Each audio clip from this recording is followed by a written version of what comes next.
There's an element to trading that I just don't think gets talked about enough. And it's about how every single trader should be trading differently. Like we all have so many different types of personalities. Why should we all trade the same? Should everyone be trading the same time frames at the same times, the same assets? Probably not. We're all built different. We're all naturally inclined to certain things and we want to be away from other things. And of course, as a trader, you have to work on patience and emotions and all of that. But you got to be able to lean into your strengths. And so, what we're going to talk about today is how to base your trading off of your personality. So, let's dive into that. All right. So, personality based trading.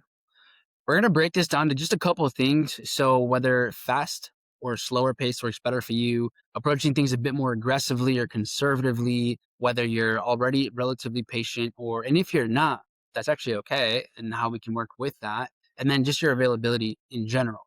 So, let's kick things off with fast versus slow pace trading. Now, if you like fast pace, if maybe you like sprinting or you're always on the go, you're active, maybe you've told yourself or whatever, your ADHD or whatever it is. But if you like to move fast, if you talk fast, trading indices, trading metals, those are probably going to be for you. Just considering that they're moving very volatile, you can catch moves relatively quickly. So that might just work better for you. You don't have to be in the markets for a super long time. This is just naturally going to lean more towards your strengths. Now, if you like to slow it down, you're like, yo, I don't want to deal with the volatility. It might make you nervous, anxious. Currencies are a lot slower. Your setups are still going to be there, maybe not as often, but you can definitely still take some pretty solid trades. And then also, if you like things at a slower pace, definitely take a look at the market from just a higher time frame. The 1 hour, the 4 hour, the daily, maybe more inclined to swing trading. So you definitely want to make sure that whatever you're trading, whether it's your own money or prop firms, you also have the option to do that as well. So this may change how you approach even the prop firm side too. Now that's fast versus slow. Let's talk about someone who's naturally more aggressive or conservative. And when I say aggressive, I don't mean you're aggressive with people. You tackle things on a bit more with more intensity. So this might be, those of you that like adrenaline. For example, for me, I've always skateboarded, jumped off of planes, waterfalls, and things like that. So I tend to be more on this side. But when I say aggressive, that means that you probably have a higher risk tolerance. So if you're approaching combines, you're approaching, prop firms, evals, you might understand that, okay, you might lose an account a bit faster, but also you pass a lot faster. So your risk tolerance might be higher as well. And then if you're trading with your own money, this is where, you are willing to risk 1%, maybe even more, 2%. Um, it also depends on how much you're working with. This is not really a risk management video, but you are like the reward side, the fact that you can make a much higher reward and you're okay with the consequences of that. That might be for you, especially if you can maintain your discipline, you can maintain your composure. If that's the case, then you're going to be good. Now, if you are more risk averse, if you like to maybe if you're on the slow pace version as well, the conservative side might be for you. This is someone that's trading 250, $200 or less on a 50K combine. This is like, I'd rather have more attempts at it. I'd rather not experience losing an account so quickly or be exposed to that.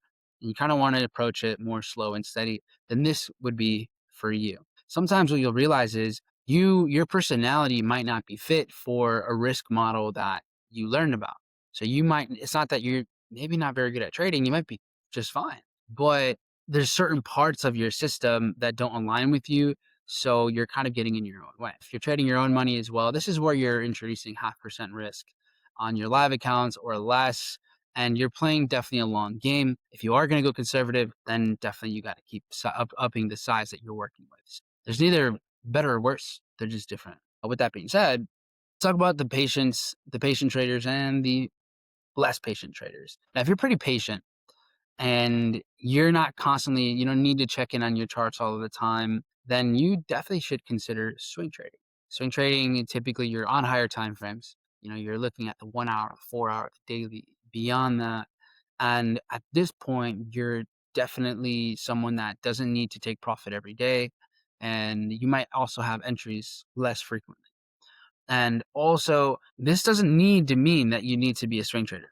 You still might be an intraday trader, but you are naturally willing to let the market run longer. So you might be in the market for a few hours, even within a day, and that can expose you to getting more out of the move. So you might be able to catch, 3 hour, 4 hour, 5 hours, maybe even into the double digits.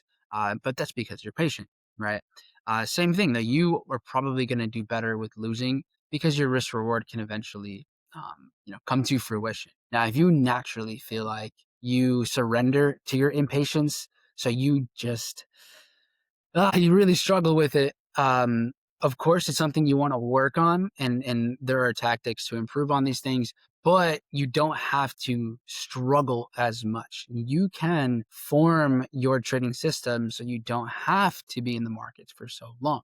So taking intraday setups, taking trades where you're mainly looking at 1 to 5 minute time frames for entries. Trading indices are actually pretty good for these because setups still play out pretty well even if you're trading small time frames on indices. And then you also may not want to be in the market for so long. So going for these bigger risk reward trades just might not play out for you. And you might end up getting in your own way. So sticking to 3R or less probably is going to work better for you as someone who maybe is a little bit less patient. Now, from here, the last thing is availability. Now, we're all different. We all have different times that we have. I want to say this. If you are making trading something that you want to be your profession, you want to be your main income stream, at some point, you may have to move things around. As you're developing your skill, you don't have to drop everything, quit your jobs, don't do any of that. But your availability, there is no bad time to trade, but there are better times to trade. So let's go into that. If right now your availability allows you to trade New York session, which I think you probably have the most opportunity at this time, then New York session, you're going to want to trade either indices, so YM, ES, and Q, Dow Jones, S&P, NASDAQ. You will have access to trading metals. Metals have great opportunities during these times, oil, and then the majors, right? Anything US dollar based, it's going to be moving at these times. So that's going to be in your pocket.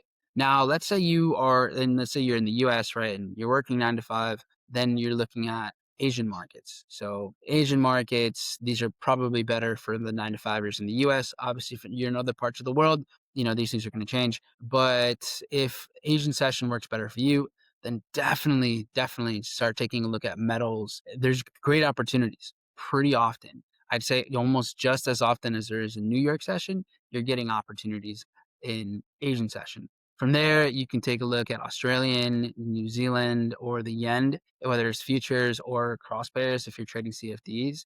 If you have the availability and you want to check it out, then the Nikkei, that's another indice that you can take a look at. And then London session. In London session, the go-tos are always Euro and GBP. I don't really trade the Swiss franc too much, and I don't really trade London session ever unless I'm in Europe. Yeah, I mean, Euro has opportunities. I feel like, at least for me, I don't get that many setups with currencies as I do with indices and metals, but those are good to look at. And then sometimes indices will give you good opportunities. I'm never really up for London session, so I don't really take them. But for the traders that we work with that are London session oriented, I do see them taking some indice trades every once in a while, and the setups are pretty solid. So that's really it, guys. Like at this point, you're now should be able to kind of customize something for yourself based off of who you are. And I think that's really the most important thing. I want you to combine these elements. So if you're either maybe you like things fast paced, but you are more conservative, then you could be trading indices, but at a lower risk. And if you're someone who is very patient, then you might be able to take a higher risk reward trade because you're considering the higher time frames as well. So put everything together. You guys have the ability to do so now. And make a plan that works best for you. At the end of the day, your goal shouldn't be to be just like some other trader that you respect or admire. It's just get the best out of yourself. So thanks for watching, guys. Keep tuning in. We're trading live every morning from Monday through Friday at 8 a.m. Central, 30 minutes before New York Open. And just keep improving, keep working on it, guys. And I'll see you guys in the next video. So.